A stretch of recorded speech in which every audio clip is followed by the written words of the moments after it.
Bonjour à tous, j'espère que vous allez excellemment bien. Aujourd'hui, on se retrouve pour parler cyclisme, pour faire le top 10 des meilleurs grimpeurs de l'année, alors meilleurs grimpeurs, coureurs, également des grands tours, hein. On lit un petit peu ces deux catégories. On va revenir sur la saison 2023, bien entendu, de la plupart de ces coureurs. Le top 10 comme d'habitude et puis les mentions honorables aussi, ces fameux coureurs qui n'ont pas pu rentrer dans le top 10. Donc n'hésitez pas à vous abonner à la chaîne, à réagir dans les commentaires, mettre un pouce bleu, à partager la vidéo sur les réseaux sociaux, notamment auprès de vos proches, si vous pensez que ça peut les intéresser. Dans les commentaires, n'hésitez pas à me dire qui vous a plu, qui vous a déçu. PES 2.0, c'est sur les plateformes de podcast, Amazon, Deezer, Spotify, Google, TikTok, le dérivé des compétitions en direct. Si vous avez les moyens et que vous voulez soutenir mon travail, vous pouvez faire un super thanks.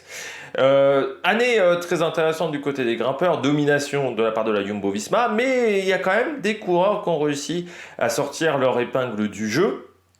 Il y a eu quelques nouveautés chez certains coureurs, on ne s'attendait pas à ce qu'ils soient à ce niveau-là, des coureurs qui sont revenus à un très bon niveau, donc on va revenir sur tout ça, et puis quelques coureurs qui ont un peu disparu de ce classement, qui n'ont pas réussi à tenir la baraque.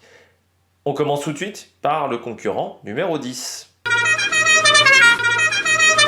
Le premier concurrent de ce classement, il était dans les révélations l'année dernière, je crois me rappeler. Il fait maintenant son entrée parmi les meilleurs grimpeurs de l'année. J'avais déjà hésité l'année dernière à le mettre dans le top 10, mais là cette année, il a été bon, même s'il a très peu couru. C'est le Alberto Contador 2.0, c'est Juan Ayuso, le coureur de la UAE. Bah oui, il a quand même été bon. Alors, même s'il a couru seulement, j'ai vérifié, 41 jours sur la saison. C'est vrai qu'il avait repris extrêmement tard. Du côté du Tour de Romandie, ça avait été sa première course de l'année. Il a enchaîné derrière avec le Tour de Suisse, alors que j'ai le soleil qui vient de se réveiller je l'ai un petit peu dans la face. On avait également donc oui, il avait commencé par le Tour de Romandie, il avait fait un début de saison en Suisse, derrière le Tour de Suisse, donc pas de course en mai. Il avait repris seulement mi-juin. Très bon Tour de Suisse aussi où il prend la deuxième place en remportant deux étapes, le contre-la-montre finale et l'étape de la Punkt, l'étape où est mort Gianni Meder. Vainqueur également d'un contre-la-montre sur le Tour de Romandie, 16e, c'est son pire classement je crois de la saison sur une course. Quatrième des championnats d'Espagne du contre-la-montre, deuxième de la course sur route. Il a remporté également le classement des jeunes du Tour d'Espagne et plusieurs top 10 sur ce Tour d'Espagne et surtout des progrès au niveau du contre-la-montre.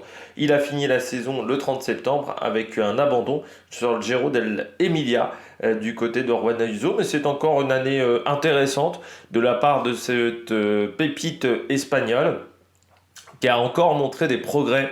Alors Juan Ayuso, notamment sur le contre-la-montre. Alors c'était pas un défaut le contre-la-montre de Juan Ayuso, mais maintenant ça devient vraiment une qualité le contre-la-montre. Alors il peut pas encore rivaliser, je dirais, avec un Remco Evenepoel, mais il est quand même plus très loin d'un Remco Evenepoel. Il est vraiment, pour moi, il est devant Vlasov sur le contre-la-montre, et pourtant Vlasov fait partie des bons grimpeurs coureurs de contre-la-montre. Pour moi, enfin à chaque fois je le compare avec Contador, mais c'est vrai que c'est vraiment le même profil. Contador, je crois qu'il faisait 1m80, lui il fait 1m83. Des qualités sur le contre-la-montre, il a les mêmes qualités, des qualités de punch aussi. Alors cette année on n'a pas pu le voir sur les classiques ardennais, ça c'est vrai que c'est quelque chose que j'aimerais voir. Juan Ayuso, même si, encore une fois, vous avez Pogacar, il a quand même les qualités aussi pour être très fort sur une course comme la Flèche Wallonne, par exemple. UAE, il pourrait faire aussi comme Jumbo a fait sur les grands tours, eux, ils pourraient le faire sur les classiques ardennais. C'est-à-dire que Marc Hirschi en remporte une, Pogacar en remporte une autre, et notre ami Juan Ayuso remporte la troisième. Il a vraiment d'excellentes qualités physiques, hein, aujourd'hui Ariane Ayuso, très bon talent sur le contre-la-montre. En fait, pourquoi il n'est pas mieux placé dans ce classement? Déjà parce que cette année on a eu du haut niveau, mais surtout parce qu'il a couru que 40 jours. Alors il y en a un autre qui est aussi avec très peu de jours de course, qui est 8e dans ce classement. Mais c'est vrai que là, 42 jours, c'est un petit peu compliqué pour le mettre dans le top 5. Quand on court aussi peu, c'est même très rare, parce que maintenant on est plutôt à 60-70 jours de course. Je dirais que les coureurs qui ont le moins couru, ils sont plutôt à 60. Et lui, c'est vrai que 40, mais encore une fois, une reprise de saison très tardive. Mais c'est pas toujours facile de reprendre une saison aussi tard. Je me souviens de ce qu'avait fait une année Miguel André Lopez, qui avait eu beaucoup de mal à être performant ensuite sur le Tour de France, parce que ça devient un peu une course contre la montre, il faut accumuler les jours de course, et on accumule souvent la fatigue. Lui, il a bien réussi à le faire, aussi parce qu'il a fait que le Tour d'Espagne. Il avait prévu dès le début de saison de faire que le Tour d'Espagne, mais je pense qu'il a repris la saison un peu trop tard. Je pense que s'il avait repris la saison sur un Tour de Catalogne, sur un Tour du Pays Basque, ça aurait été un peu plus simple pour lui. Je crois aussi quand même qu'il avait eu une petite blessure, donc qui avait retardé sa préparation, je crois me souvenir, du côté droit de Ayuso, mais voilà, il a progressé du côté du contre-la-montre. L'année prochaine, s'il arrive à faire une vraie saison complète, ça pourrait être très costaud à Juan Ayuso l'année prochaine. On passe tout de suite au 9e de ce classement. Le 9e de ce classement a passé un énorme cap. En 2023, il est membre d'une équipe française, autrichien. C'est Félix Gall, vainqueur de l'étape la plus dure du dernier Tour de France, avec l'étape de Courchevel, pardon, pas de Saint-Gervais. Excellent sur le dernier Tour de France, où il finit 8e, mais dans le top 5 des grimpeurs de cette course, parce que je rappelle qu'il perd énormément de temps dans le passage au Pays Basque, où ce n'était pas le leader à ce moment-là, c'était Ben O'Connor, le leader. Peut-être une erreur stratégique même de la part d'AG2R à ce moment-là, de ne pas avoir gardé deux leaders jusqu'au Puy-de-Dôme, où là on aurait peut-être pu faire un choix entre l'un ou l'autre. C'est vrai qu'ils ont plutôt privilégié Ben O'Connor, qui a perdu pas mal de temps. Déjà, il avait perdu du temps au Pays Basque, mais qui ensuite a été un petit peu hors jeu. Et du côté de Félix Gall, moi je le savais performant sur les courses d'une semaine, on l'avait vu l'année dernière, notamment sur le Tour des Alpes, qui pouvait être performant sur les courses d'une semaine. La différence cette année, c'est qu'il a prouvé qu'il était performant sur une course de 3 semaines. Ça avait été le problème l'année dernière. Moi, ça avait été ma déception l'année dernière, c'est son Giro. Sur le Giro, c'est vrai qu'il n'avait pas tenu la distance sur 3 semaines. Il avait fini assez loin, pas vraiment dans le coup, assez transparent sur ce Giro. Là, sur le Tour de France, il n'a absolument pas été transparent cette année. C'est-à-dire qu'il a fait un très bon Tour de France. Et encore une fois, une dernière semaine où il fait 2e du Markstein, vainqueur à Courchevel, 13e même du contre-la-montre Passy-Combloux, alors que le chrono, c'est vraiment pas cette tasse de thé. 7e à Morzine, les Portes du Soleil. 3e à la Reims aussi, après une échappée de 119 km. Il a fait le job cette année, Félix Gall. Ça fait partie des coureurs qui ont passé un cap. C'est pas une révélation pour moi, parce que l'année dernière on l'avait vu, mais pour moi ça fait partie des coureurs qui ont passé un cap. Alors il a encore un énorme défaut, c'est le contre-la-montre. Il perd beaucoup de temps sur les contre-la-montre, notamment les contre-la-montre sur le plat. Il a une position de contre-la-montre qui est pas bonne. On sent qu'il n'est pas à l'aise sur le vélo. Peut-être que ça va changer en 2024, parce que c'est vrai que cette année il n'était pas forcément le gros leader. On attendait peut-être plus Ben O'Connor. Maintenant il est le co-leader de l'équipe, surtout que j'ai l'impression qu'AG2R se concentre maintenant de nouveau sur les courses par étapes et plus trop sur les classiques, enfin beaucoup moins sur les classiques que la période AG2R Citroën, avec l'arrivée de Decathlon. Le budget va être augmenté avec Decathlon. Alors j'ai vu aussi, parce qu'ils ont dit qu'ils allaient être dans le top 5 des budgets, qu'ils allaient être à 25 millions d'euros avec Decathlon AG2R. Calmez-vous aussi, je rappelle que contrairement à d'autres formations, il faut rajouter à tout ça les charges sociales qui sont bien plus importantes en France que dans certains pays du globe. Même si, encore une fois, à 25 millions d'euros, tu es au-dessus du budget de Groupama, largement. Donc on attend des résultats qui sont meilleurs que Groupama, mais vous enflammez pas en vous disant qu'ils vont faire le même niveau de course que Ineos. Les charges sociales sont différentes. Mais du côté de l'Autrichien, il a fait une très grande année à 25 ans. C'est vrai qu'il n'est pas si vieux que ça, Félix Gall. Il est arrivé très jeune. Il a fait 3 ans dans l'équipe de développement Sunweb, ensuite 2 ans à la Sunweb DSM. Et ensuite il est passé chez AG2R, et c'est vrai que c'était assez touchant sa victoire sur le Tour de France, surtout du côté de staff d'AG2R, parce qu'il disait à AG2R que chez Sunweb la fin s'était pas très bien passé, qu'il avait quasiment plus envie de faire du cyclisme, mais il était très content chez AG2R d'avoir réussi à lui redonner le goût du cyclisme et lui avoir permis d'exploiter pleinement son potentiel de coureur. Et ça, ils étaient très fiers de ça chez AG2R, notamment Julien Jordi. sur le dernier Tour de France. On peut rappeler également qu'il a fait d'autres courses cette année, 23e du Tour du Luxembourg. Bon, sa fin de saison après le Tour de France, ça va être un petit peu compliqué pour lui.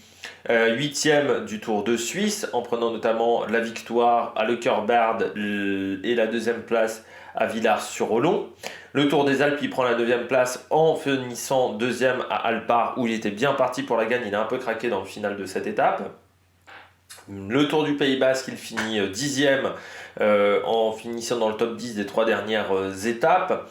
Il prend la 3e place du classement des jeunes de Tirreno Adriatico, la 16e place du général et 6e du Tour des Alpes-Maritimes et du Var, 6e également de la Fun Ardèche Classique en début de saison. 63 jours de course en tout pour Félix Gall, une année bien remplie avec des très bons résultats. C'est vrai qu'autant l'année a été assez morose chez AG2R, autant lui, ça fait partie des bonnes satisfactions de la formation française et ils peuvent être très satisfaits de ce qu'ils ont fait. Félix Gall, c'est vraiment un super grimpeur et encore une fois, certes vous allez me dire, il est 8e du dernier Tour de France, il finit à une vingtaine de minutes, oui, mais il perd quasiment 10 minutes d'entrée.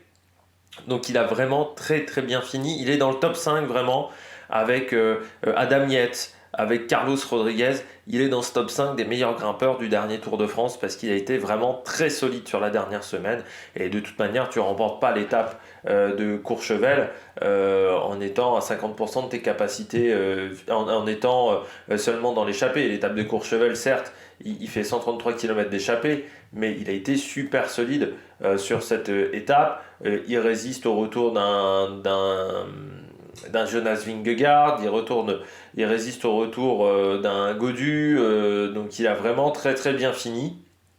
Et pourtant, je rappelle que dans cette étape-là de Courchevel, il y avait le col de la Lauze, il y avait le Cornet de Rosseland, le col des Saisies, la côte de Longefoy, qui était un peu plus simple, et c'était quand même pas une étape facile. Et il a fait 13 km en solo dans le col de la Lauze, c'est-à-dire qu'il est sorti très tôt en solitaire dans le col de la Lauze. Donc il a vraiment montré des très très belles choses dans cette étape face à Simon Yates. Je crois qu'il sort à 6 ou 7 km de l'arrivée du col de la Lauze et il fallait résister au dernier kilomètre avec Simon Yates à cette route, donc c'était vraiment pas évident. Donc belle perf de Félix Gall cette année et encore une fois c'est un coureur qui est jeune, donc qui est encore plein d'avenir. Je pense que l'année prochaine chez Decathlon, ça va être intéressant, même s'il faudra qu'il résiste à la pression d'avoir un nouveau statut, un vrai statut de leader, et pas un statut comme actuellement qu'il avait de coureur protégé. Et ça va peut-être être plus difficile à gérer au niveau de la pression sur ses épaules. La grande question, c'est est-ce qu'il fera le Tour de France ou est-ce qu'ils se répartiront les courses avec Ben O'Connor? Ça, pour l'instant, on n'a pas la réponse et on saura ça peut-être bien plus tard.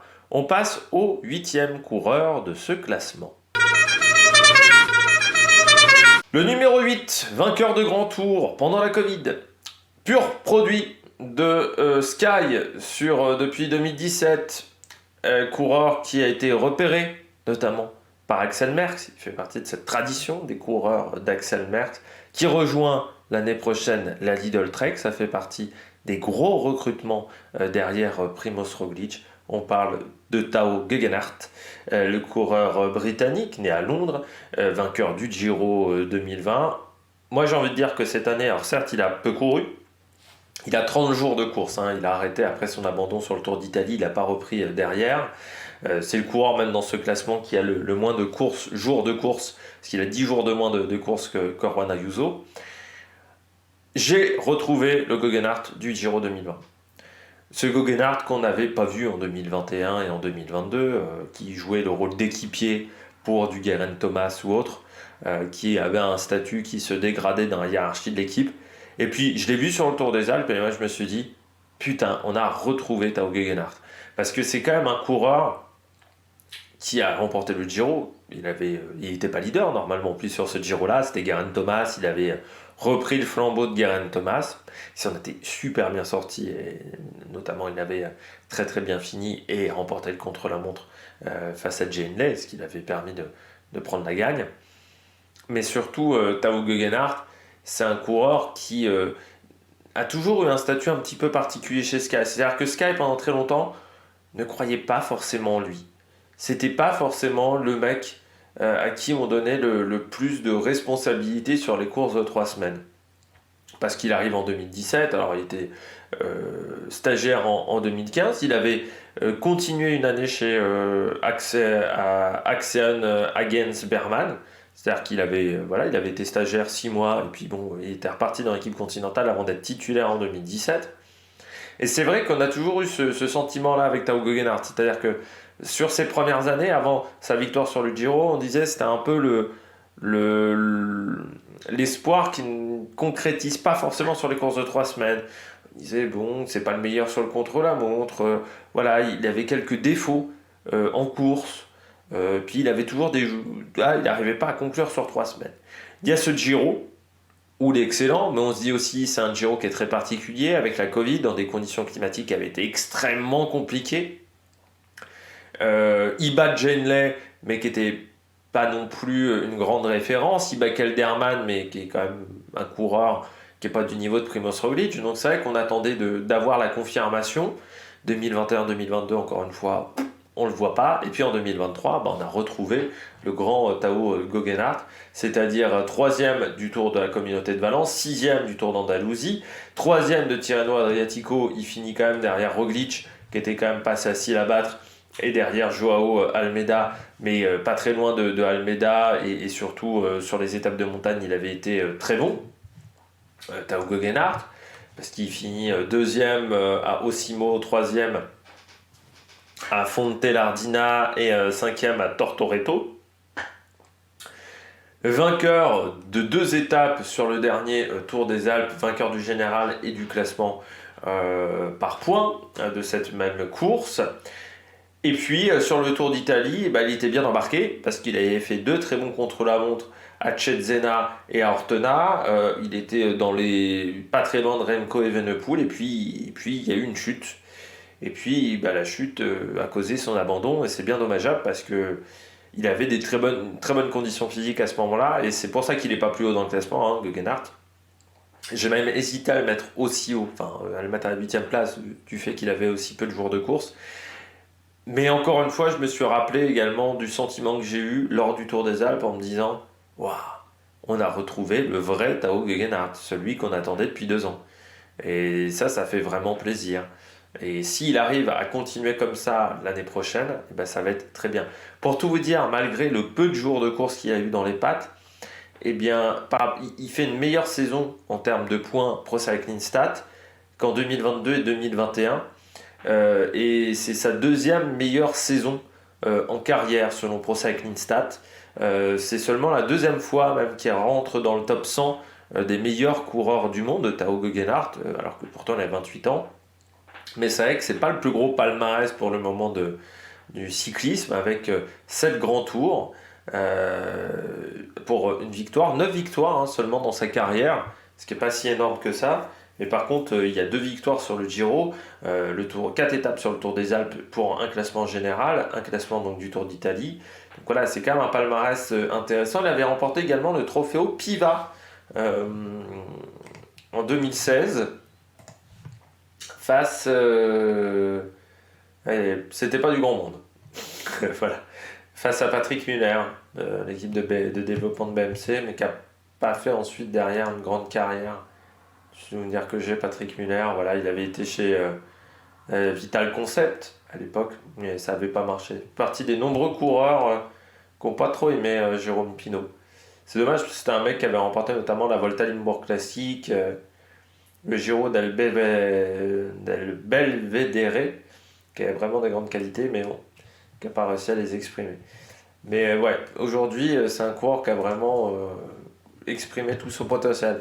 Alors c'est toujours drôle parce qu'en 2015, donc, il était dans l'équipe d'Axel Merckx, qui avait en 2015 dans cette équipe-là, il y avait déjà Ruben Guerrero, il y avait également Will Barta dans cette formation. Et pourtant, c'était peut-être pas la meilleure année, 2015. Et en 2016, il était avec Eddie Dunbar, avec Chris Neyland, Colin Joyce, Nelson Poles également.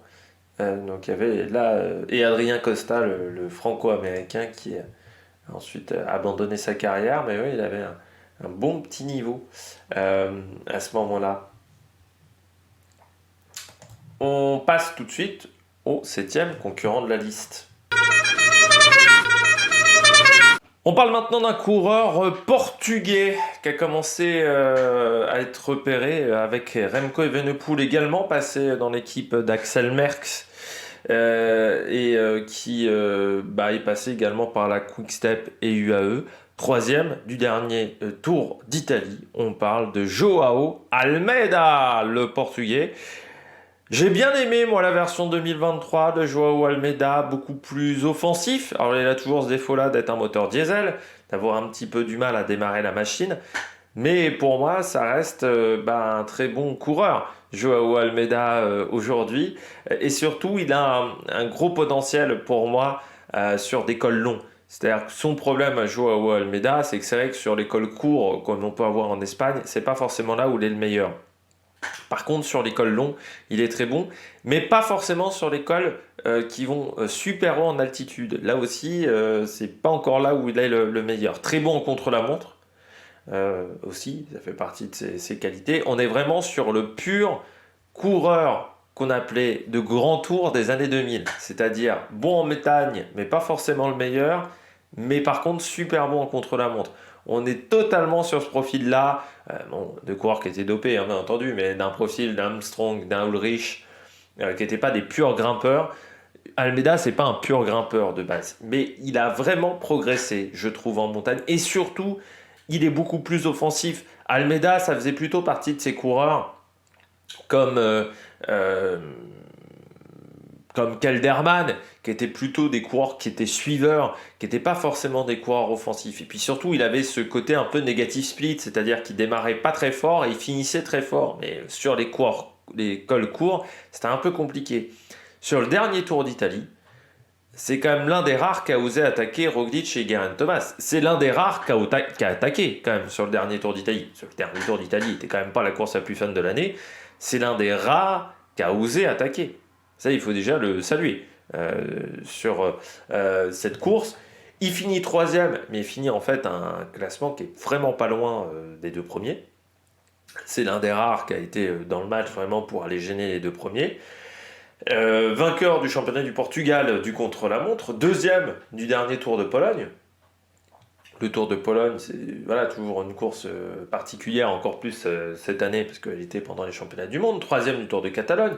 Deuxième de Tirreno Adriatico derrière Roglic. Sur le Tour de Catalogne, il est derrière Roglic, derrière Evenepoel. On est quand même derrière deux excellents coureurs. Sixième du dernier Tour de l'Algarve. Neuvième du Trofeo Serra de Tramontana, et pourtant il n'était pas encore au top de sa condition physique. Troisième également du Tour de Catalogne, ça j'en ai déjà parlé, donc troisième du Tour d'Italie. Et puis sur le Tour d'Espagne, ça a été un peu plus compliqué, il finit 9e, mais il avait déjà pas loin de plus de 50 jours de course dans les pattes au départ de cette Vuelta. Et encore une fois, le profil des montées lui convient moins, parce que l'étape quasiment où il est le plus performant en montagne, c'est l'étape de l'Alto de l'Angliru et l'étape de la Costa Blanca intérieure. Et l'Alto de l'Angliru, c'est quand même un long effort en montée. Il est très bon dans des cols de 20 km. Je dirais, pour lui, l'idéal, c'est un col de 20 km qui monte à 1008. Donc voilà, et c'est vraiment le type de col qu'on retrouve en France. Et c'est dommage parce que il n'a jamais fait le Tour de France. Aujourd'hui, en fait, son problème à Almeida, c'est qu'il est barré par deux super talents. Pour moi, Almeida, il faudrait qu'il quitte UAE, sauf qu'il a un contrat jusqu'en 2026, donc c'est pas forcément facile, mais c'est vrai que pour moi, Joao Almeida, il aurait dû rejoindre une autre formation. Pourquoi pas aller chez Bora, aurait pu être intéressant pour lui, parce que pour moi, tant qu'il est chez UAE, il ne pourra pas faire le calendrier qu'il souhaite. Il n'a pas le droit de choisir vraiment son calendrier. C'est Pogacar qui a le calendrier numéro 1, Ayuso a le calendrier numéro 2, et lui, il se retrouve un petit peu avec les restes. C'est ça qui est dommage du côté d'Ayuso. Et puis il se retrouve avec les restes, et puis vu les talents qu'il y a dans cette formation, Adam Yates, Sivakov, qui vient d'arriver, il a toujours la pression, parce que son statut peut toujours dégringoler dans cette équipe. Il est toujours un peu sous pression. Et pour moi, dans d'autres formations, il pourrait vraiment mieux se préparer. Il pourrait avoir un calendrier un peu plus à la carte que ce qu'il n'a actuellement. Et son souci, c'est ça, Almeida. C'est que pour moi, il fait partie de ces nombreux coureurs qui sont chez UAE, mais qui se retrouvent barrés chez UAE, bloqués, alors que dans d'autres formations, ils auraient peut-être beaucoup plus un statut de leader. Et Almeida aujourd'hui, bah oui, il a sa course numéro 1, c'était le Tour d'Italie, mais parce que Ayuso n'était pas sur le Tour d'Italie, et parce que Pogacar n'était pas sur le Tour d'Italie. S'il y avait eu un de ces coureurs-là au départ, bah, il aurait dû être au service de ce coureur-là. C'est un peu le souci aujourd'hui de Almeida. Et puis il faut qu'il travaille vraiment ses débuts de col. Parce que, encore une fois, sur des cols de 20 km, il n'y en a pas tant que ça dans le monde. Donc c'est vraiment un travail qu'il doit effectuer. Parce que sinon, à un moment, ça va vraiment poser problème. Puis surtout, bah, ça veut dire qu'il y a des courses auxquelles il ne pourra jamais vraiment être bon. Pour moi, il a un profil qui est assez similaire à un Geraint Thomas, par exemple, aujourd'hui, Almeida. Ça, on est sur deux coureurs qui ont comme spécialité très forte le contre-la-montre, qui sont bons en montagne, mais qui ne sont pas les mecs les plus punchy au monde. Et pour moi, il a un profil qui est assez similaire à Geraint Thomas, mais l'avantage, c'est que, contrairement à Geraint Thomas, lui, il n'a que 25 ans, donc il a encore une marge de progrès. Mais ce qui est un petit peu inquiétant, c'est que le fait qu'il ne soit pas du tout puncher, parce que normalement, on perd son punch au fur et à mesure de sa carrière. Et lui, à 25 ans, le fait qu'il n'ait pas énormément de punch, c'est un petit peu inquiétant pour la suite, parce que ça va peut-être vraiment être un problème à un moment où il aura beaucoup de mal à faire la différence par rapport à ses adversaires. Il faut vraiment qu'il travaille ce domaine-là. On passe à un nouveau coureur de la péninsule ibérique. Nouveau coureur de la péninsule ibérique, comme j'ai dit à un instant, espagnol, chez Ineos, l'un des rares grands talents aujourd'hui et jeunes coureurs talentueux en montagne qu'a Ineos avec Tim Arensman, eh bien, c'est Carlos Rodriguez, pur produit de Ineos chez les professionnels. Il a démarré sa carrière en 2020. Cette année, présent sur le Tour de France, vainqueur d'une étape, 5e du général de cette course, 7e du Tour de Lombardie, 9e des Trois-Vallées Varésines, 10e du Tour de Grande-Bretagne, mais en remportant la dernière étape, 2e du classement des jeunes et du classement de la montagne de cette même course, 2e du classement des jeunes également du Tour de France derrière l'ogre Pogacar, vainqueur donc de l'étape de Morzine, les Portes du Soleil, vainqueur du classement des jeunes du dernier critérium du Dauphiné en finissant 9e du général, 4e du dernier Tour d'Andalousie, 10e également du Tour de la communauté de Valence. Particularité, 53 jours de course seulement, mais il était tombé sur l'Estrade Bianche et il avait été blessé. Il a eu une saison vraiment coupée en deux. Et c'est vrai qu'il n'a repris qu'au Dauphiné, après l'Estrade Bianche. Par contre, il a fait un très bel été, et notamment son Tour de France. C'est peut-être l'un des rares qui pouvait peut-être à un moment menacer le podium d'Adam Yates. Dommage pour lui, c'est qu'il est tombé. Je pensais qu'il finirait mieux que ça, son Tour de France. Il a eu une chouille de mal à finir. Alors certes, il est tombé, mais même physiquement, sa 3e semaine n'est pas excellente. Alors pourtant, sur le Tour d'Espagne, il s'était vraiment bien accroché. C'est un coureur qui a un problème, il tombe trop souvent. Et en plus, quand il tombe, il se prend des grosses gamelles. Donc, il ne se prend pas des petites éraflures. Non, lui, quand il tombe, il est ouvert de 30 cm sur l'arcade. Enfin voilà. Donc c'est vraiment son problème aujourd'hui, c'est sa technique sur le vélo. Il faut qu'il progresse là-dessus. Alors l'avantage c'est que chez Ineos, vous pouvez avoir un bon professeur avec Thomas Pidcock. Et puis c'est encore un coureur qui est jeune, donc c'est encore un coureur qui a une énorme marge de progression pour moi. C'est peut-être pas le coureur aujourd'hui le plus talentueux. C'est pas forcément un talent naturel. Par contre, je pense que c'est un mec qui est très bon à l'entraînement. C'est, je pense, un mec qui bosse énormément. Et puis surtout, c'est un coureur qui n'a pas de points faibles. Alors certes, il n'a pas de grands points forts, on pourrait dire. D'énormes points forts. Hein. Mais il n'a vraiment pas de points faibles. Le contre-la-montre, il n'est pas mauvais. Alors, c'est sûr que c'est pas parmi les meilleurs au monde sur le contre-la-montre.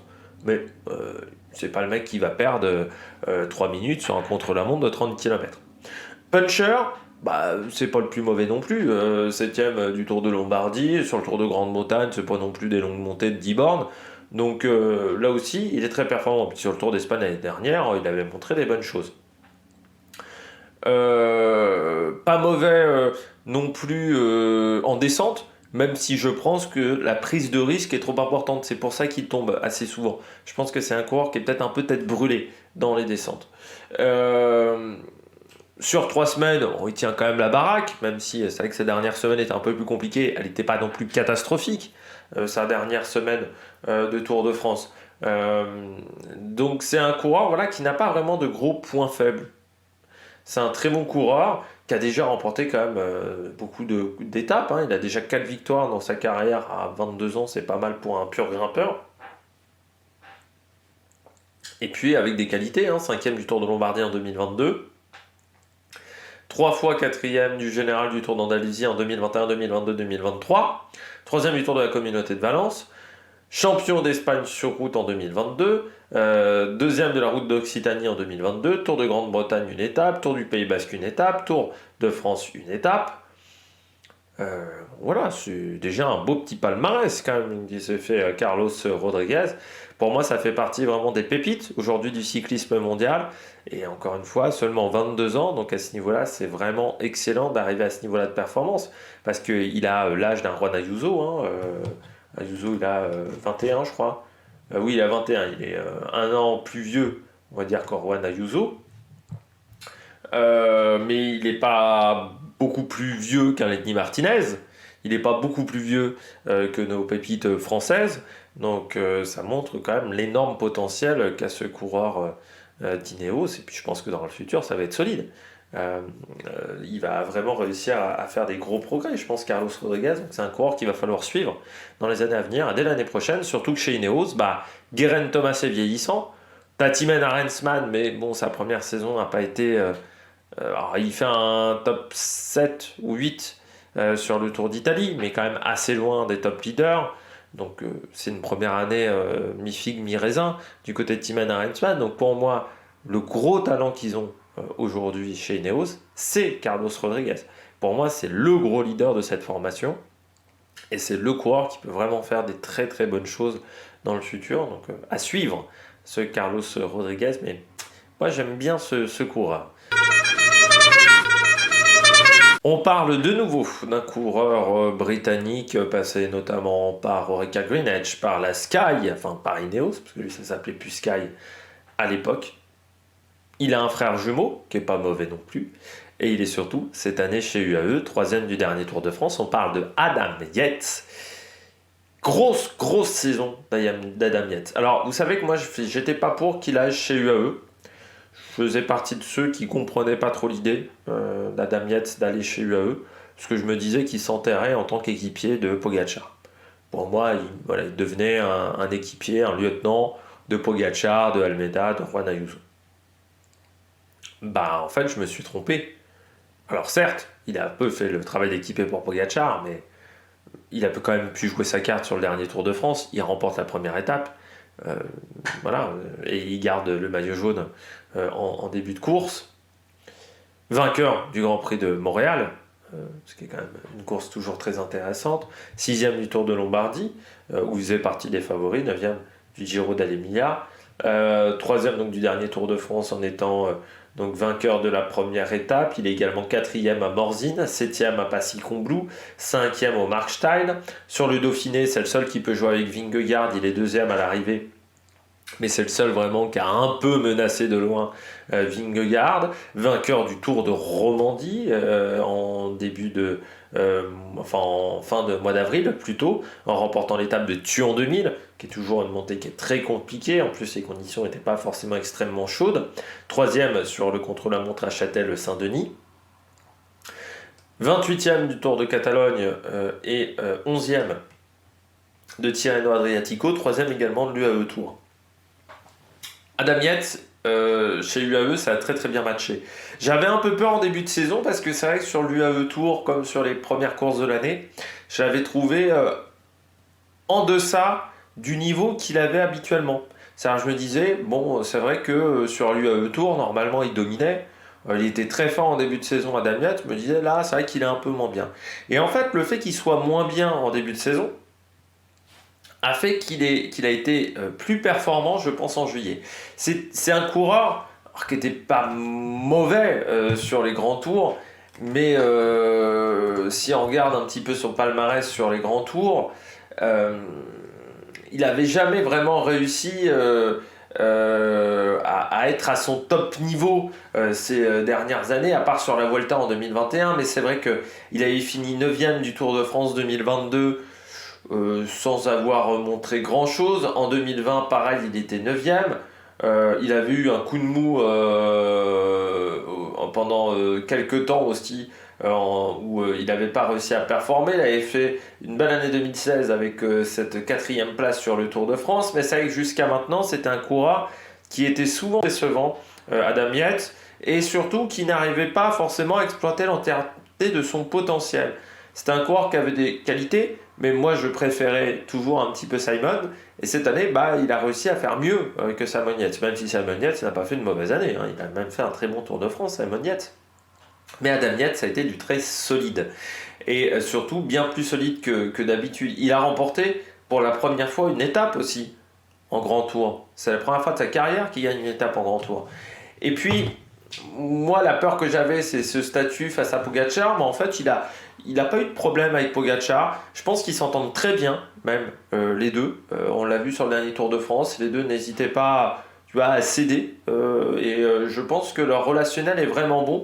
De toute manière, Pogacar, il avait besoin d'un mec pour remplacer un petit peu Maïka, parce que Maïka est vieillissant et un peu moins bon qu'à l'époque des premières années chez UAE ou à l'époque de la Tinkoff. Et Maïka était un rouage essentiel autour de Pogacar. Et il avait besoin d'un mec qui soit à ce niveau-là. Eh bien, je crois qu'il a trouvé en Adam Yates un énorme lieutenant. Et puis, bon, bah, Adam Yates, on pourrait se dire l'année prochaine, pourquoi pas tenter un doublé de faire 2 grands tours. Parce que, imaginons Joao Almeida, Juan Ayuso, qui serait pas top sur le Giro. Eh bien, si on prenait Adam Yates comme co-leader, ça pourrait être pas mal pour tenter de jouer le général. Et puis ensuite, il jouerait l'équipier pour Pogacar. Enfin, il y a des possibilités quand même actuellement chez UAE. Alors, même si Pogacar, normalement, doit faire le Giro, mais c'est vrai qu'Adam Yates, l'année prochaine, pourra avoir un rôle de leader sur un des grands tours. Parce que Pogacar pourra pas être au four et au moulin. Et puis pourquoi pas également sur les classiques ardennaises.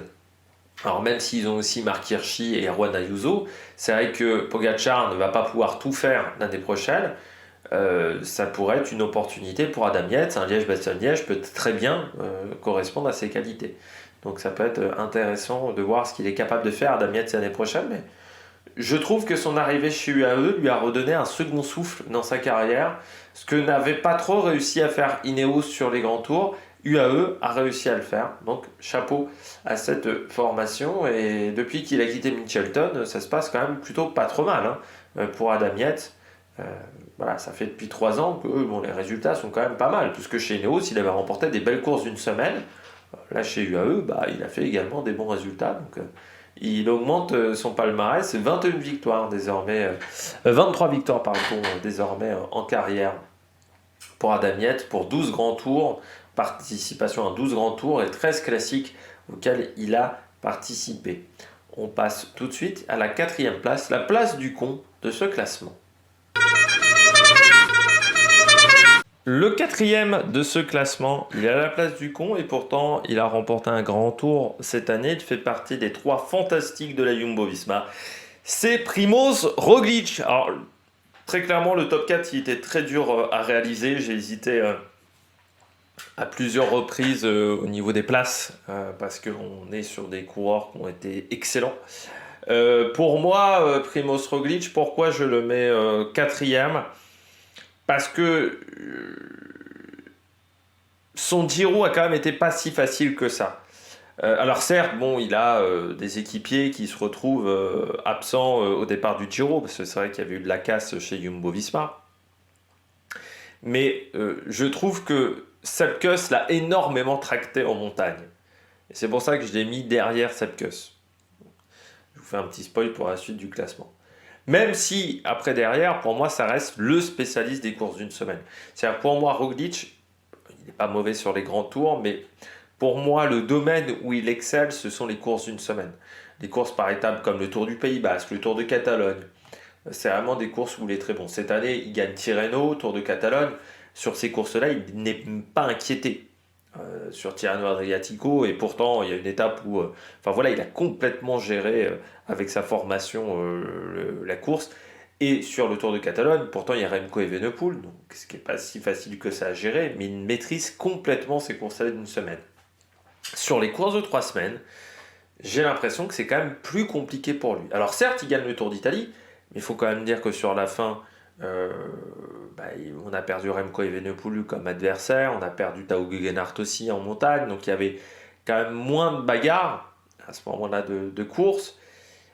Et surtout, on s'est retrouvé à avoir peu d'attaques, peu d'offensives. Donc il n'a pas vraiment été inquiété parce que bon, Almeida il a tenté quelques attaques mais qui étaient souvent quand même assez proches des sommets. Geraint Thomas n'a rien tenté pendant ces 3 semaines de course. Tout s'est joué en fait dans ce contre-la-montre. Et sur le contre-la-montre, il excelle. Je rappelle, il est champion olympique de la discipline. Il y a peu de mecs qui peuvent le battre aujourd'hui. Roglic sur le contre-la-montre. Euh, mais derrière, c'est vrai qu'il a eu. En fait, son Giro a été compliqué parce qu'il a une deuxième semaine qui est pas top. Sa deuxième semaine n'est pas exceptionnelle. Du côté de ce Giro, il est mis en difficulté en montagne. Il a l'avantage de finir fort. Il finit très bien en troisième semaine, mais aussi bien tracté par Sepp Kuss, qui fait quand même un énorme travail sur certaines étapes pour l'accompagner. Euh, donc c'est pour ça que voilà, je l'ai mis quatrième. Après, il remporte le Tour de Burgos aussi. Bon, il y avait un contre-la-montre par équipe qui a bien aidé. Il finit troisième de la Vuelta, ce qui lui a pas forcément extrêmement plu d'être obligé de se ranger derrière Sepp Kuss et derrière Vingegaard. On l'a su après. Vainqueur du Giro d'All'Emilia, quatrième des Trois Vallées Vérésines, troisième du Tour de Lombardie.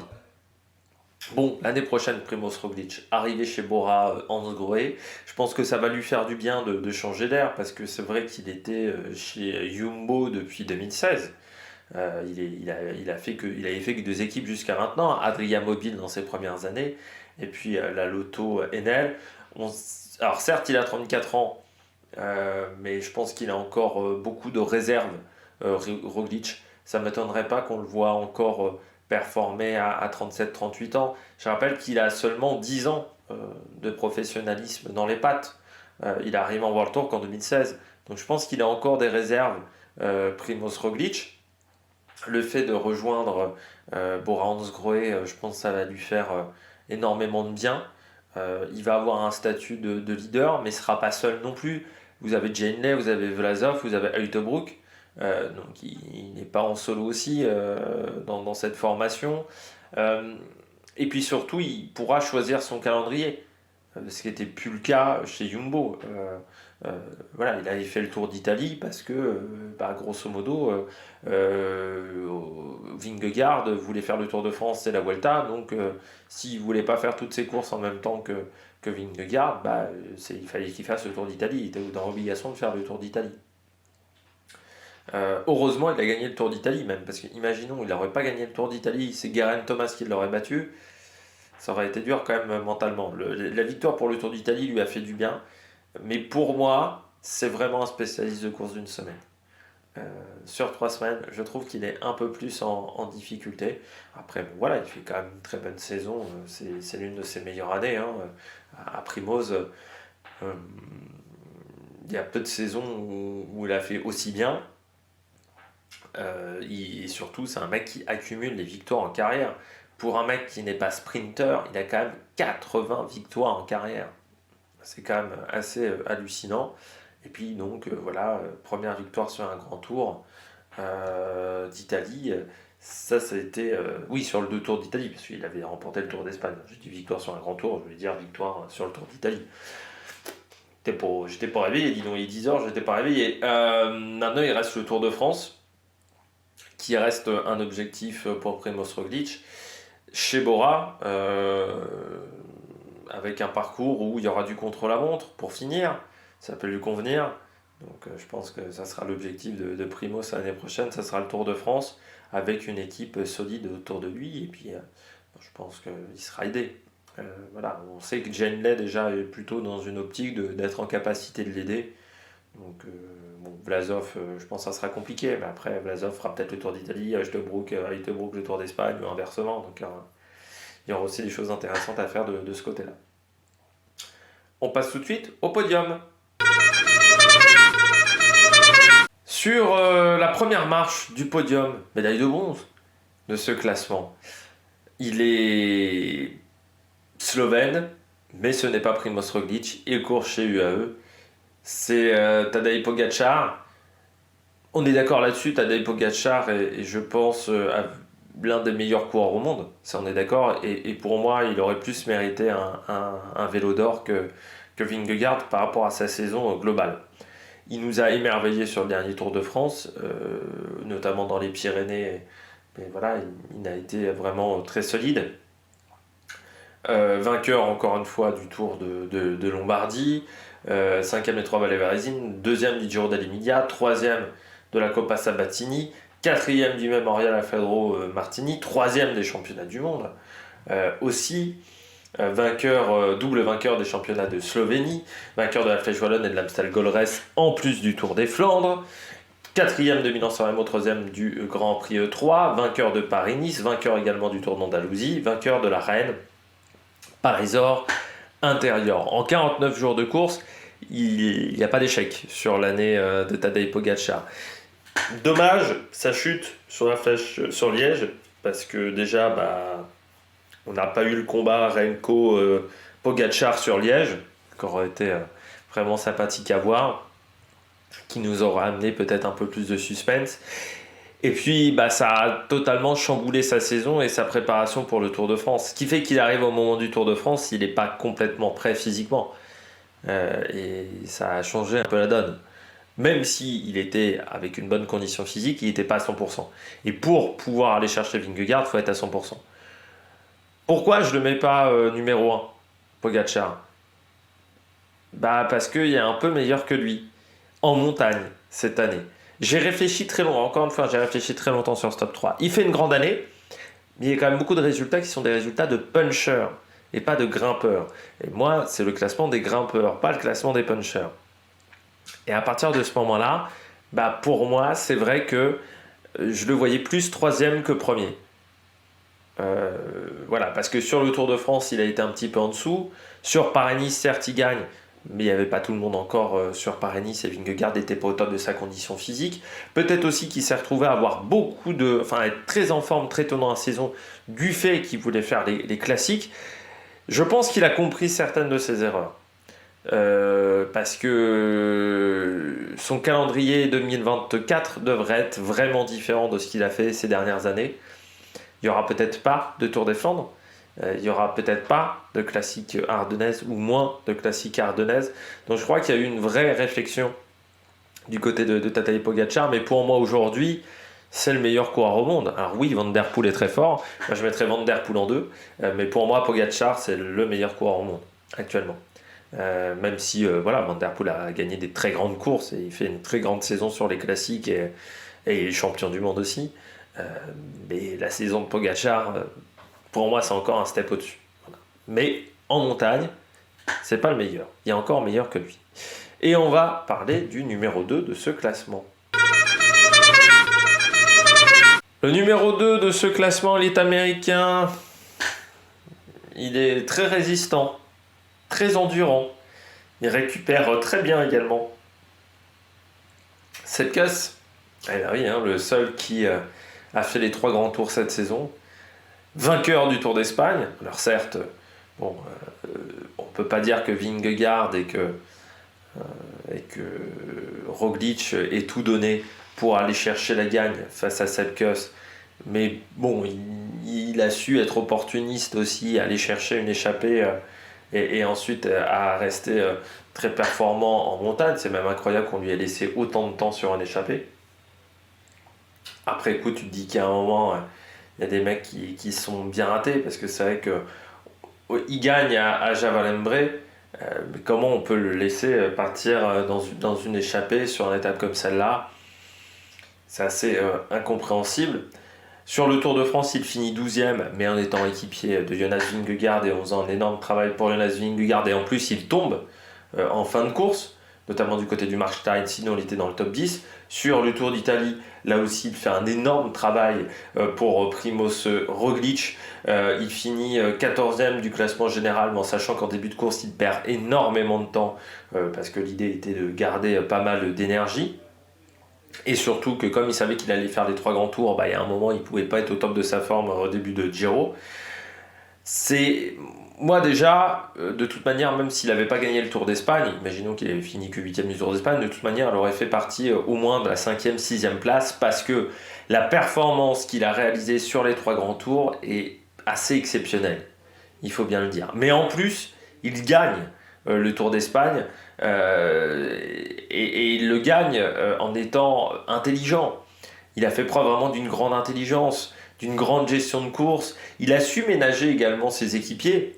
Il a su ménager un petit peu Vingegaard, Roglic. C'est pas simple quand tu as ces deux mecs-là qui sont à tête rousse, parce que déjà il faut tenir la cadence au niveau du rythme de course, mais en plus faut réussir à ce qu'il t'attaque pas. Et je pense qu'il est assez doué en gestion de course, et puis le travail qu'il effectue pour Roglic sur le Tour d'Italie, il l'a tracté sur de nombreuses étapes. Il fait également un très gros travail en fin de course sur le Tour de France, il faut bien le dire, notamment à Morzine, il fait un énorme travail, mais sur d'autres étapes aussi, où il est costaud, où il fait le job, notamment sur les étapes dans les Pyrénées. Donc il a été très bon, et puis il est très bon sur le Tour d'Espagne. Enfin voilà, et puis encore une fois, il fait 5e de l'UAE Tour, 19e du Tour de Catalogne. Il a changé de statut cette année, cette Kuss. Il devient véritablement un leader. Lui qui refusait ce statut-là. Parce que pendant très longtemps, il le dit en interview, moi je suis équipier, moi je ne veux pas devenir leader. Moi c'est pas mon objectif de carrière de devenir leader. Je suis très bien en tant qu'équipier. Les quelques fois où on m'a donné un statut de leader, j'avais beaucoup de mal à le supporter. Eh bien, cette année, il a très bien supporté son statut de leader, et pourtant il y avait du monde qui voulait l'attaquer, et il l'a dit maintenant en interview. Il est leader. C'est-à-dire, son objectif, c'est d'aller gagner des résultats, c'est d'aller chercher des grands tours. Ça va changer la donne, c'est Jumbo. Forcément, parce que maintenant il est co-leader. Quand il sera au départ d'une course, il sera co-leader. Il ne sera pas juste le mec équipier qui cherchera peut-être une étape en 3e semaine quand les écarts seront faits au niveau du général. Non, il a plus ce statut-là, Sepp Kuss. Et en plus, c'est un coureur qui est très important dans cette formation, parce que lors du Tour de France 2021, il remporte une étape qui est hyper importante pour sauver un petit peu la face de la Jumbo en montagne. Voilà, et je pense qu'il a un statut particulier en plus chez Jumbo. L'année prochaine, c'est sa dernière année de contrat. Je pense qu'il demandera une belle augmentation de son salaire, et surtout qu'il y aura une belle réflexion pour lui dans le futur pour savoir comment faire pour le conserver. Et est-ce qu'il doit rester chez Jumbo Visma, Lease a Bike, qui est le nouveau nom de l'équipe. Mais voilà, son statut a changé et maintenant il devient un véritable leader. Ce qui est marrant aussi, c'est qu'il a commencé chez Riley Cycling en tant que stagiaire en 2016, en équipe qui était le nom de Human for Red Earth, donc équipe disparue désormais. Et Sepp Kuss, qui était très jeune à l'époque, il a côtoyé du Danny Pate, du Eric Young, qui était un bon petit sprinter du circuit américain, et également à Adam DeVos, le Canadien, et Jesse Anthony aussi. Donc c'est assez marrant de voir les coureurs qu'il a côtoyés lors de ça. Tom Zirbel également, qui était dans cette formation, et Rob Brighton aussi, qui est un bon sprinter. Je ne sais plus s'il a encore... il avait 31 ans, je pense qu'il a dû prendre sa retraite, Rob Brighton. Il était avec des bons petits coureurs américains. Et c'est vrai qu'il disait, c'est aussi une victoire qui est importante pour les États-Unis, parce qu'on a un peu un renouveau du cyclisme américain avec Nelson Poles, donc avec Sepp Kuss. Il y a vraiment un retour du cyclisme américain qu'on avait un peu perdu de vue parce que c'est vrai que dans les années 2000, il y avait beaucoup d'Américains. Lance Armstrong avait démocratisé, il y avait eu Lance Armstrong, mais avant il y avait eu Greg LeMond, qui avait vraiment démocratisé le cyclisme aux États-Unis, qui avait formé des générations de cyclistes. C'est vrai qu'à partir de 2013-2014, vous aviez encore TJ Van Garderen, il y avait Tyler Farrar, mais on avait perdu beaucoup de coureurs américains. Et c'est vrai que là, on en a retrouvé. Je pense également à Brandon McNulty, du côté de chez UAE. On a retrouvé des talents américains. Maintenant, ça serait bien qu'on retrouve un calendrier de courses américaines de qualité, parce que c'est vrai qu'on a perdu énormément de courses pendant la Covid. Le Tour de Californie, le Tour d'Alberta, par exemple, le Tour de l'Utah, c'est des courses qui ont disparu aujourd'hui du calendrier mondial. Ça serait bien de retrouver des grandes courses américaines dans le calendrier mondial, parce que si on veut créer des vocations, c'est aussi intéressant d'avoir des courses sur le territoire. Et seulement se contenter du Grand Prix de Québec, du Grand Prix de Montréal et de la Marineland Classic, c'est un peu tristoun. Voilà, donc ça serait bien de attaquer le continent américain, mais comme le disait également très bien Sepkus, il disait victoire sur le Tour d'Espagne. Bon, elle a intéressé les fans de cyclisme, mais elle n'a pas forcément marqué plus que ça, parce qu'il disait grosso modo aux États-Unis, une chute d'un cycliste fera plus de vues que sa victoire. Donc il va falloir retrouver également un public à ces courses de cyclisme, ça va être très important. Parce que c'est vrai qu'aujourd'hui aux États-Unis, on a un peu délaissé les États-Unis, il faut bien le dire, pour aller en Amérique du Sud, pour aller au Moyen-Orient, et pour aller en Afrique aussi, prendre des coureurs africains. C'est vrai qu'on a un peu oublié les États-Unis, qui est un marché énorme, en plus pour les vendeurs de vélos, il faut bien le dire aussi, hein, surtout qu'il y a pas mal de constructeurs qui sont américains ou basés aux États-Unis. Bon, on passe tout de suite aux mentions honorables. Eh bien, du côté des mentions honorables, vous savez, ces coureurs qui n'étaient pas suffisamment bons pour entrer dans le top 10, mais qui sont quand même des coureurs de qualité. Parfois, il y a eu des hésitations, même avec certains coureurs. On commence tout de suite avec le premier, c'est Kian Uijtdebroek, le coureur belge de la Bora-Hansgrohe, qui a fait une très belle Vuelta avec une 8e place. Cette guéguerre avec Vlasov qui a un peu dégénéré.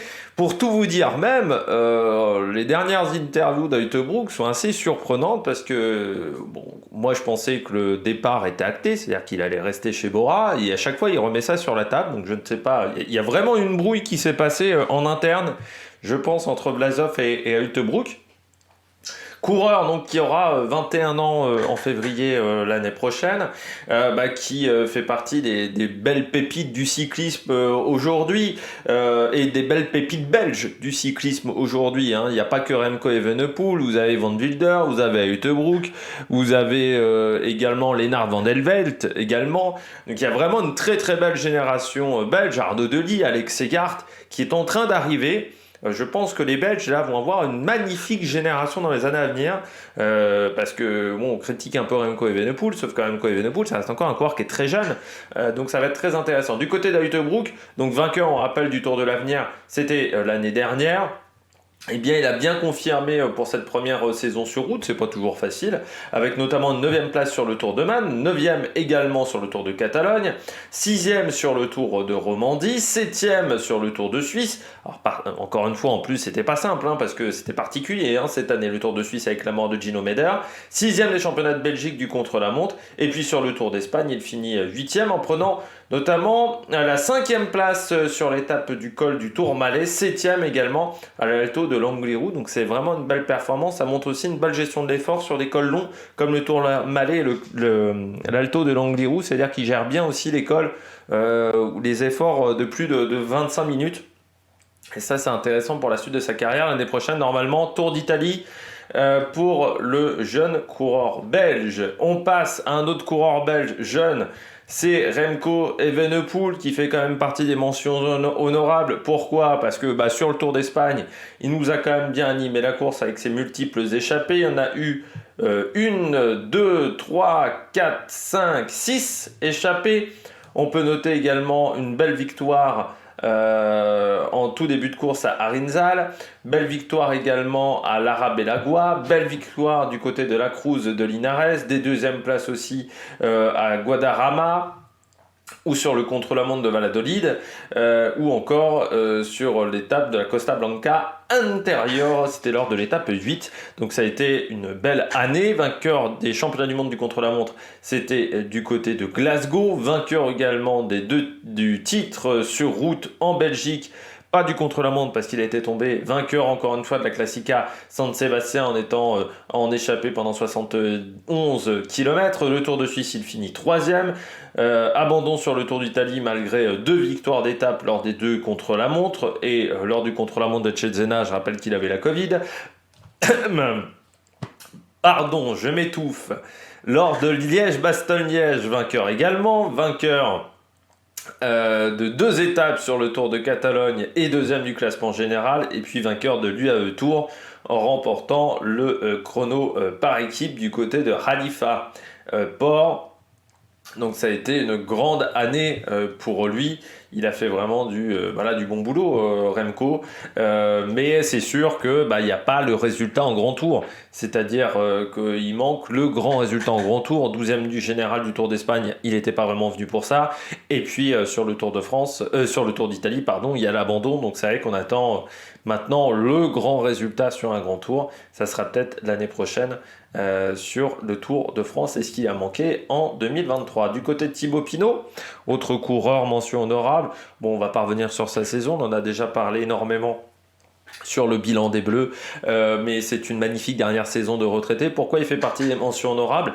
Tout simplement parce que quand on finit 5e du dernier Tour d'Italie en prenant énormément d'échappées, quand on est également dans de nombreuses échappées sur le Tour de France et qu'on est quand même 11e du général, quand on fait 5e du Tour de Romandie, quand on fait 10e de Tirreno Adriatico, également cette saison 6e de l'Étoile de Bessage, je considère que c'est quand même pas mal d'un côté pour Thibaut Pinot. Donc ça a été une grande saison, 81 jours de course, c'est vrai que ça fait partie des coureurs cyclistes qui ont énormément couru cette année en plus.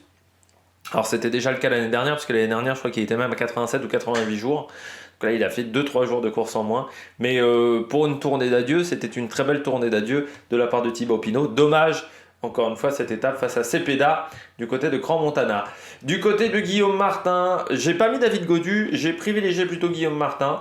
Pour moi, qui a fait une saison plus complète que David Gaudu, plus de courses également que David Gaudu. Il est aussi à 76 jours de course et je l'ai trouvé très régulier, je l'ai trouvé très bon, notamment sur le Critérium du Dauphiné. Il a fait également un bon mois d'avril. Et puis sur le Tour de France, il prend quand même la 10e place, bon, grâce aux échappées, mais il prend quand même la 10e place. Et puis il finit bien l'année également du côté des semi-classiques italiennes, donc c'était plutôt intéressant. La saison 2023 de Guillaume Martin. Un coureur auquel j'ai vraiment hésité à la rentrer dans le top 10, c'est Pello Bilbao. J'ai vraiment hésité longtemps. Il m'en manquait un petit truc. Il y avait Juan Ayuso, donc c'était pas facile de battre Juan Ayuso. Mais bien entendu, 11e du dernier Tour d'Allemagne. 2e de la Classica San Sébastien derrière Remco Evenepoel, il y a eu un très très gros match. 6e du dernier Tour de France en étant toujours aux avant-postes et en remportant l'étape de Issoire. Il a également fini 3e à Courchevel. 8e au Markstein, donc c'est vraiment un coureur qui a été très intéressant. 4e également à Passy-Combloux sur le contre-la-montre. 5e à Saint-Sébastien sur une magnifique étape. 3e du Gros Prize de Canto d'Argo. Il a pris également la 4e place de l'UAE Tour, la 4e place également du Tour de la Communauté de Valence et la 3e place du Tour de Lander. Et je rappelle que sur le Tour de France, c'était vraiment pas évident parce qu'il était dans un Bahreïn Victorious, l'équipe de Gino Meder. Donc c'est vrai que mentalement c'était très compliqué ce Tour de France pour la Bahreïn, mais il a vraiment bien résisté et puis il a fait du bon boulot tout simplement sur cette course. Donc il faut saluer Pello Bilbao, mais voilà, il m'en manquait un petit truc pour le rentrer dans le top 10. Autre coureur, Simon Yates de la Jayco Alula, là aussi une année très intéressante. Il fait 4e de Paris-Nice, 2e du Tour de Nander en début de saison, 9e du Tour du Pays Basque. Le Tour de France, il prend la 4e place alors qu'en fait il avait très peu couru avant ce Tour de France. Il n'avait pas couru depuis le 26 avril, donc c'est vrai qu'il arrivait sans repère sur ce Tour de France et il prend la 4e place. Et surtout, je crois, la première année peut-être depuis très longtemps où il fait un grand tour sans avoir de coup de mou. Il a été régulier en termes de performance. et il finit plutôt très bien, notamment avec une deuxième place du côté de Courchevel, quatrième du côté de l'étape du Markstein, également deuxième à Bilbao sur la première étape, donc il a été constant pendant les 3 semaines de course. Troisième également du Giro d'Alemilia, cinquième du Tour de Lombardie, quatrième du Mémorial Marco Pantani. Donc là aussi une belle fin de saison du côté de l'Italie. Bon, il n'a pas réussi à remporter le Taiwan Com Challenge. Vous savez, ce King of the Mountain Challenge du côté de Taïwan, qui est une course qui n'est pas UCI, qui est sur un parcours extrêmement long. C'est Benjamin Deanball qui l'a remporté, cette course. Voilà, d'un jour, qui est une sorte de contre-la-montre. On poursuit également avec Mikel Landa, le coureur de 33 ans. J'avais des doutes après le Tour de France, ça avait été compliqué pour le coureur de Bahrain Victorious. Il avait fait un très bon tour du Pays Basque, une très bonne flèche wallonne, également un bon tour de Catalogne. Mais c'est vrai que son résultat sur ce Tour de France n'était vraiment pas bon. On rappelle aussi qu'il avait fini 2e du Tour d'Andalousie et 7e du Tour de la Communauté de Valence, 7e également de Tirreno Adriatico. Mais c'est vrai que son enchaînement Dauphiné Tour de France avait été assez catastrophique, il faut bien le dire. 19e du Tour de France, 22e seulement du Dauphiné. Donc j'étais assez inquiet. Et puis sur le Tour d'Espagne, on a retrouvé du grand Landa qui est maintenant très performant en Espagne, il faut bien le dire, et qu'on reverra l'année prochaine en tant qu'équipier de Remco Evenepoel. Mais il aura peut-être encore un beau statut de leader sur certaines courses, mais il a fait du très bon travail. Et puis on termine avec un coureur de la Soudal Quick-Step du côté de ses mentions en oral. C'est Ilan Van Wilder. Très bon mois d'août, début mois de septembre, avec notamment une 4e place sur le Skoda Tour du Luxembourg, vainqueur des 3 vallées Varizine, vainqueur également du Tour d'Allemagne, où il avait été impressionnant dans l'étape de Merzig que j'avais vu en direct, 4e également du Tour de Pologne, 5e du contre-la-montre des championnats de Belgique et sur le Tour d'Italie il prend la 12e place. Alors je rappelle que quand même l'équipe Quick-Step était dans un sale état à la fin et qu'il avait perdu pas mal de temps en début de course. 3e également du Tour de l'Algarve, 3e du Trofeo Serra des Tramontana. Lui, son objectif, c'est certes d'aider Remco Evenepoel l'année prochaine, mais aussi d'avoir un statut de leader, et je crois qu'il avait demandé à Quick-Step véritablement d'être leader sur des courses d'une semaine en fin de saison. Il a eu cette chance que Quick-Step accepte et décide de ne pas le mettre comme équipier de Remco Evenepoel. Eh bien, ça lui a très très bien réussi. Donc il faut saluer le niveau de performance qu'a dû Ilan Van Wilder sur cette fin de saison. Lui qui a commencé à la Lotto Soudal en tout début de carrière et qui désormais à la Soudal Quick-Step. Bon, avec le futur assez tourmenté de la Soudal Quick-Step, ça pourrait être un coureur qui serait bien courtisé en 2024, surtout si les résultats sont là en cours de saison. Pourquoi pas sur un futur Tour d'Italie pour Ilan Van Wilder. On passe tout de suite au grand vainqueur de ce top 10 des meilleurs grimpeurs de la saison 2023. Eh bien, le grand vainqueur, c'est Jonas Vingegaard. Il n'y a pas vraiment de surprise pour le vainqueur. Il a gagné le Tour de France et surtout, il gagne le Dauphiné où il est imbattable. 2e du Tour d'Espagne, mais on a vraiment vu qu'il avait fait un peu exprès de perdre du temps pour moins mettre la pression sur son équipier. Il remporte quand même 2 étapes. Aussi sur ce Tour d'Espagne. Vainqueur sur le Tour de France, il finit en trombe ce Tour de France, il faut bien le dire. Vainqueur du Dauphiné où il n'a jamais vraiment été inquiété. Vainqueur du Tour du Pays Basque où il n'a jamais vraiment été inquiété.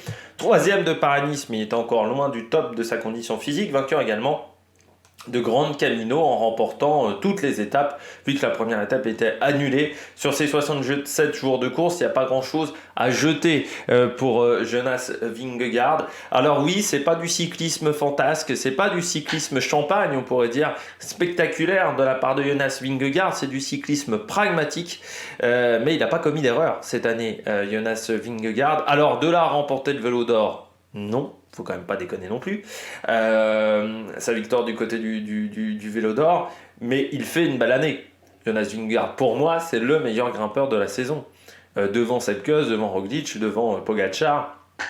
Il a fait vraiment un énorme travail et dire qu'il n'aura que 27 ans l'année prochaine, ça montre que ça va être très intéressant encore pour lui, qu'il a encore un step de performance où il va encore progresser.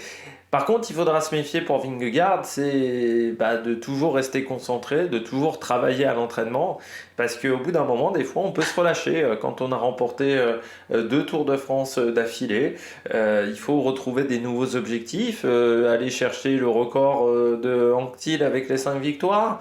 Mais c'est pas toujours facile hein, quand on a des objectifs lointains. Donc il faut se fixer également des objectifs sur le court terme.